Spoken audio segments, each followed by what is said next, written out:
Voyons ce que le bat ordinateur nous donne à partir de la liste des passagers. Là, ce sont des passagers de la classe touriste. Ils sont tous membres d'une société commerciale qui fabrique des radiateurs. Ça m'étonnerait que ce soit les complices de Monsieur Frisson. Nous avons des sous-vêtements de régulation thermique de notre invention qui nous protègent. Des sous-vêtements? C'est cela même. Je peux vous rendre le pouvoir de créer à nouveau, je peux faire de vous une célébrité. Mais il va falloir tout recommencer, Winslow. Mais cette fois, nous allons travailler ensemble et non l'un contre l'autre. L'heure de votre règne est venue, le public viendra pour entendre votre musique. Je pense vraiment ce que je dis. Demain, je vais créer un nouveau groupe qui chantera vos chansons comme vous le souhaitez. Vous n'êtes pas obligé de me croire. Alors venez aux auditions et jugez par vous-même. Ayez confiance. Yahoo! Et attends! Quoi, t'es malade? Viens me chercher plutôt! C'est moi qui ai commencé à jouer avec lui! Et alors, on a le droit de jouer chacun son tour? Regarde, ça lui fait pas plaisir du tout! Tu crois? Moi, je trouve qu'il a l'air content. Je l'ai jamais vu comme ça. C'est vrai, il a besoin Sophia, d'avoir la je paix. te dis que j'ai faim. Oui, il y a de la tarte à la cuisine. D'ailleurs, les femmes, il y a des fois où il faut qu'on leur fiche la paix. C'est pour ça que par moment, quand le harpeau il m'énerve, je lui dis fiche-moi ton Alors, paix. tu vas me chercher mon manger? Oui, bah t'as des chambres, tu peux te déranger. C'est cette charogne de mulet, pas. C'est Joey. Tu sais, le vieux Joey, le mulet. J'étais à fermer la bourre pour le maïs et le fumier, il est devenu enragé. Il s'est mis à ruer, il m'a flanqué un coup de sabot, poché l'œil, fendu la lèvre. Salut, Vito. Eh bah dis donc, tu devrais arrêter de manger des pâtes. Oh, je vais attaquer mon régime lundi. Ça m'étonnerait. Qu'est-ce qui te rend si joyeux? Eh bien, disons que je viens de voir un ange. Oui, c'est bien ça. Un ange. Toi, tu as vu Lily. Ouais, c'est ça, monsieur Dundee. Vous voyez cette carte? Cette carte a été au paradis. Elle retarde très exactement de 25 minutes. Qu'est-ce que vous dites? Non mais attendez une seconde, Doc. Vous êtes en train de me dire qu'il est 8h25 minutes? Très précise. Oh la vache! Moi je vais être en retard au lycée. Mais qu'est-ce que tu attends? Ah non, Doc. Je viens d'arriver, Jennifer est là, et on va faire un tour dans le 4x4. Eh bien, tu n'as qu'à l'emmener. Ça la concerne, elle aussi. Hey, pas si vite, mais de quoi est-ce que vous parlez? Qu'est-ce qui nous arrive dans le futur? On va devenir des vieux cons ou quelque chose comme ça? Hey, Doc, reculez, la route est trop courte pour atteindre 88 miles à l'heure. La route, là où l'on va, on n'a pas besoin de route. Maudit de tous. On peut rien faire. D'abord, il faut ramener la licorne. À partir de là, le monde redeviendra normal. Il faut trouver un champion. Brave et fort. Un preux chevalier. Un champion. J'ai pas arrêté de te chercher. Où tu étais? Non, c'est pas vrai. Quoi? Hé, où tu vas? Je vais dire à ce crétin ce Mais que je pense Ali. de lui, ça suffit comme ça. Non, c'est Salut. inutile, ça y est, tout est arrangé. Oui, jusqu'à ce que ça Je recommence. t'assure, ça recommencera pas. Ils sont là. Attends. Très bien, regarde. Salut les mecs, je suis content de vous voir. Ça va? Oh, je suis désolé pour ton œil, Johnny. Tom, ça va mieux l'épaule? Oh, faut pas vous jeter devant un autobus en marche, c'est très méchant ces bêtes-là. Attends. Tout le monde est là. Et nous avons des invités. Bravo. En voici d'autres. Stanzi, tu te rappelles de mon excellent ami Chicaneder? Entrez, entrez, ne soyez pas timide. Voici une adorable jeune personne. Et en voici une autre tout aussi. Oui, ma colombe. Qu'en pense, monsieur? Elles sont toutes magnifiques. Pourquoi n'ai-je pas 3 têtes? Mais vous êtes un vrai con! Qu'est-ce que vous voulez? Un vrai con! Vous aviez parfaitement raison, monsieur, vous aviez mis en plein dans le mille. Essayez de la trouver, vous. Je n'ai pas encore terminé. Est-ce que vous m'avez compris? 5 sur 5, monsieur Peterson. Appelez-moi maître, bordel de merde! Oui, maître, oui, maître. J'accepte vos excuses. Tâchez de plus vous mélanger les pinceaux et de savoir à qui vous avez affaire! Et ce mot portera la mort éternelle à ceux qui se dressent contre les justes. Qui sont ces justes? Il y a un Harkonnen parmi vous. Pourquoi retarder l'inévitable? Je vous tuerai!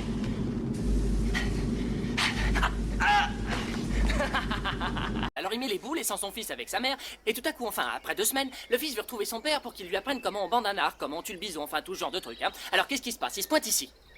Il voit les cailloux, son père est passé par là, hein, c'est évident, mais ce qu'il fait surtout aussitôt après, c'est qu'il se planque avant que sa mère arrive, parce qu'il veut pas que sa mère le suive. Ça, en fait, vous voyez, grosso modo, c'est la base de l'histoire. Je suis désolé, je conduis un peu sport. Bon, fais attention la prochaine fois. Mais au fait, Tu n'es pas celle qui... Oui, exactement.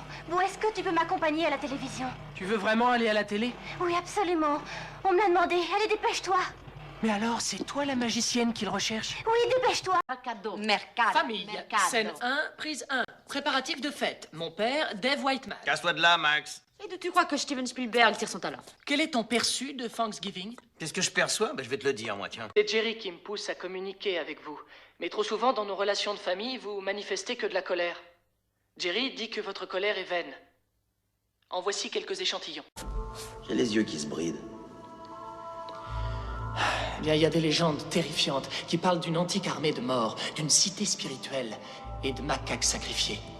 Le premier empereur souverain de Chine, un monarque fou qui a fédéré nos 7 États guerriers, a vaincu Lopan et a fait de lui le monstre sans chair horrible que tu as vu. Ça se passait en 207 avant notre ère.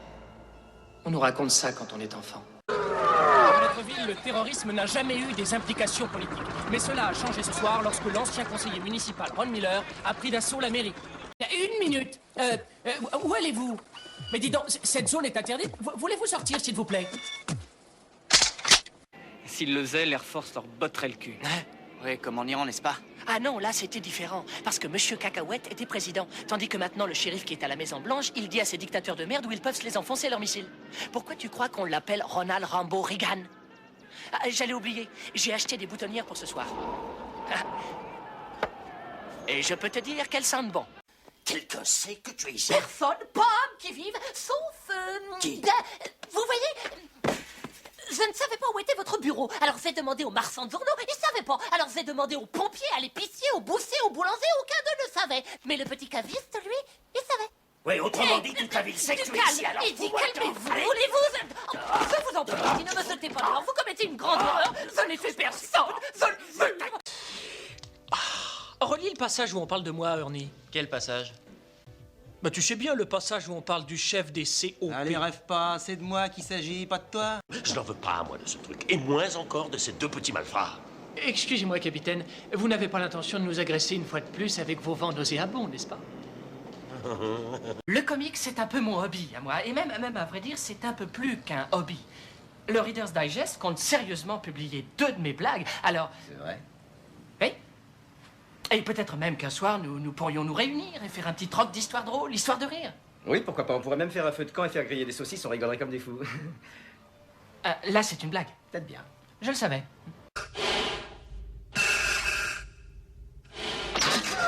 Oh, on étouffe dans ce truc-là. Oh. Nous approchons de la planète Druidia, Seigneur. Je sais. J'appelle Spaceball pour l'annoncer au président Esbrouf sur le champ. Il est déjà au courant, je lui en ai touché 2 mots. Bon, alors, trouvez-les, rattrapez-les. À vos ordres. Préparez-vous à passer en vitesse lumière. Non, la vitesse lumière, c'est trop lent. La vitesse lumière, trop lent. Oui, nous allons passer tout de suite à la vitesse démesurée. Et que vous m'avez traité comme un être d'une infamie inqualifiable? Infamie? Oui, et avec quel mépris. Vous vous enfuyez en pleine nuit, vous refusez de recevoir et encore moins de lire mes lettres. Et tout cela alors que j'ai montré une discrétion que personne n'aurait osé espérer de moi. J'y vois une façon de me taxer d'infamie. Je pense que vous connaissez bien mieux que moi le pourquoi. C'est donc bien moi que vous avez voulu fuir. Et le musicologue très distingué de Sa Majesté, Horatius Felonius Ignatius Crustaceus Celestia. Je te cherche partout. J'ai un message urgent de la part du roi Triton. Du roi Triton? Et il veut te voir immédiatement à propos d'Ariel. Il sait tout. Fais ce que je te dis.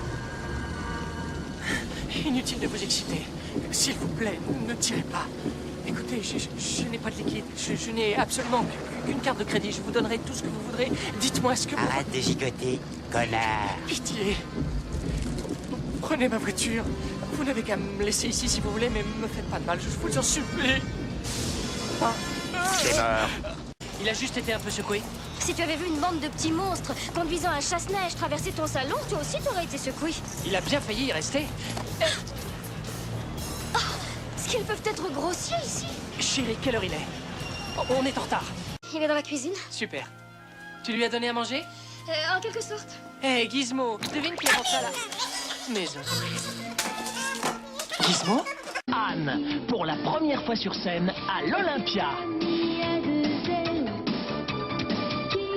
dans un spectacle magique qui vous fera voyager au pays d'Euro Disney.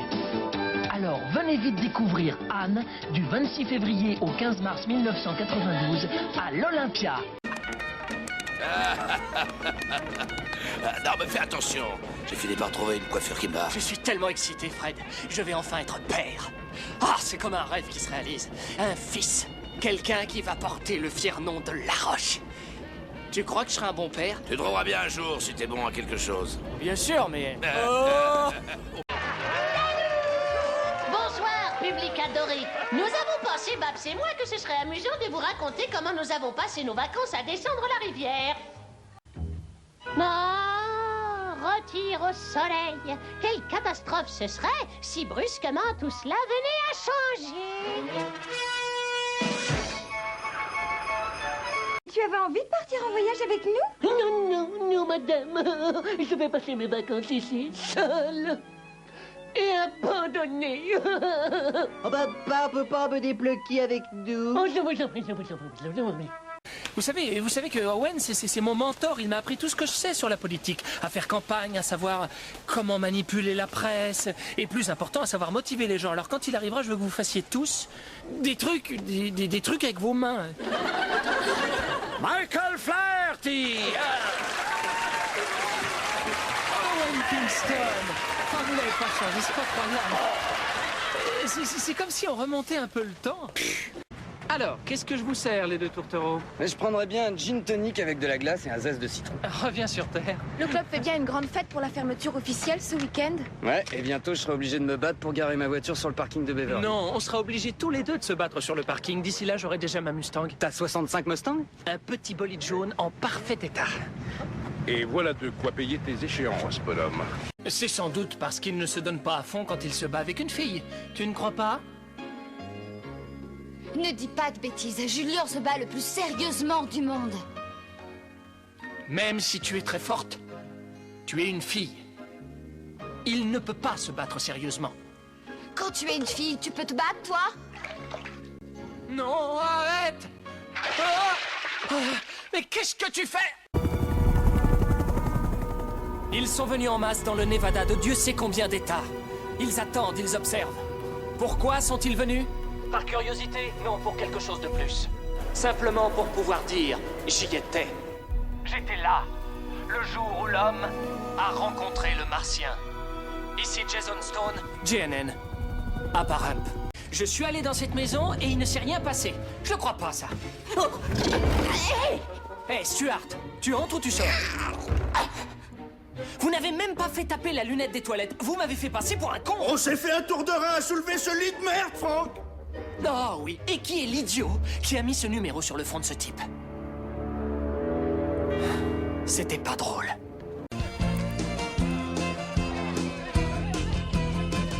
Salut. L'eau, c'est meilleur froid. Oui, je sais bien, mais pour être certain que le H2O est purifié, il est nécessaire d'utiliser le réchaud au sterno. Comme ma maman dit toujours, mieux vaut prévenir que guérir. Oh, enfin! Ah, ça fait du bien de se dégourdir les pattes. Hé, l'homme aux palmes! Oui, toi, je t'ai bien fait valser, hein, sans rancune. Boum! L'étincelle, elle s'éteint pas. C'est la banquette technologique. Boum! C'est dans le bouquin, ça? Vous avez la page? Tout ce que je lis ici, c'est que le cristal est... qu'il est vivant, comme si c'était... Je saurais pas l'expliquer. Le cristal, c'est leur divinité, leur source Je d'énergie. ne comprends rien à ce que vous dites. Ils sont en lui, il est en eux. Mais il faut pas que je traduise littéralement. Dépêchez-vous de traduire. Bon, d'accord, vous traduisez mon texte et moi je tiens votre flingue. Vous allez lui faire perdre tous ses moyens. Ah, autant pour moi. À tout à l'heure, les gars. Flanquez-leur une bonne pâtée. Tais-toi, tu vas lui faire perdre tous ses moyens. Oh, autant pour moi. Tais-toi, Et j'ai dit, si tu continues à dire des ordures, je te mets un couvercle. Oh, mais qu'est-ce qu'elle a dit? Ah, tu connais ma mère? Elle m'a privé de dessert. Le pire, c'est que le type qui était la cause de ses insomnies s'imaginait qu'on était ses potes. Bonjour, ça va les gars? Ça va, Kevin. Dites donc, je vous sens tout crispé du derrière et légèrement tendu. Quelqu'un vous a fait des misères? Dites-moi qui c'est que je lui donne une bonne leçon. C'est ce gars là-bas. Hé, crâne d'œuf, Le costume, il se vend avec les auréoles sous les bras?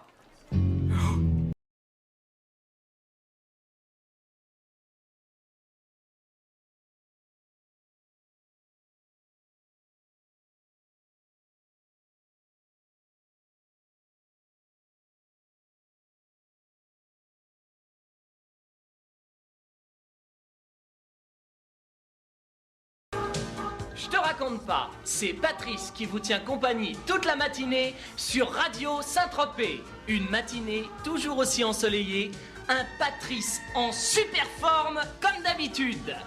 Message pour le docteur Schweitzer. Attention, attention, vos nounous débarquent. Le tube de l'été sera Renaud a oublié son Bermuda. C'est toujours Patrice en direct, c'est toujours Je te raconte pas. Je ne sais pas si c'est une bonne idée, mais il nous faut continuer notre série de présentations à la manière de la météo.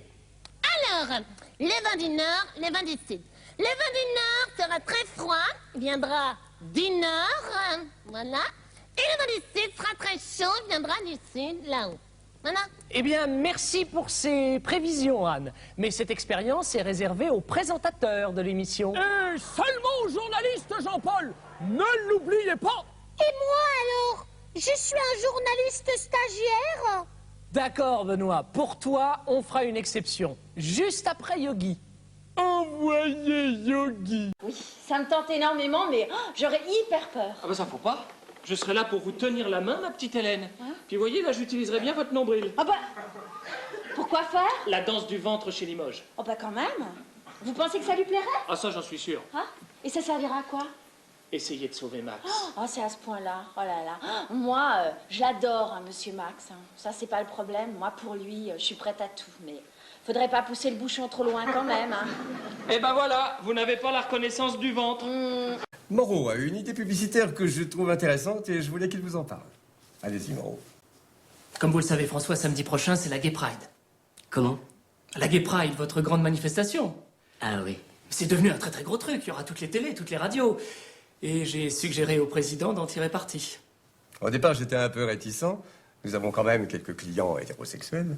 Et puis je me suis dit que votre fête était tellement entrée dans les mœurs. Bref, nous avons un char dans la parade, décoré d'une grande banderole, avec un préservatif géant.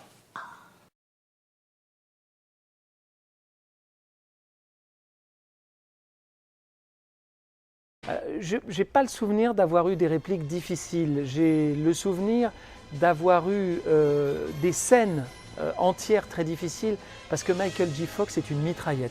Il parle à une vitesse. Alors heureusement, il y a des choses, on a beaucoup de similitudes tous les deux. Moi aussi, je suis quelqu'un de très vif, mais je me souviens parfois avoir eu du mal à reprendre ma respiration. Sacré Michael. J'aime beaucoup toutes les scènes avec Pierre Cardin. Je trouve cette idée géniale. On pense qu'il s'appelle Pierre Cardin parce que sur ses slips, il y a marqué Pierre Cardin. Ça, c'est un très très bon souvenir pour moi. Papi, papa, papo, ça, je l'aime beaucoup. Octez-nous ici à se demander comment je suis venu au monde. Doc, je vous dis pas le contraire, mais ça mettra un peu de beurre dans les épinards. Oh la vache! Alors ça, c'est un truc que je dis en permanence. Mais si je fais un oh la vache, on fait... Je connais votre voix. Un Pepsi parfait. Oh la vache! Oh la vache! Oh la vache! Il est là! Oh la vache!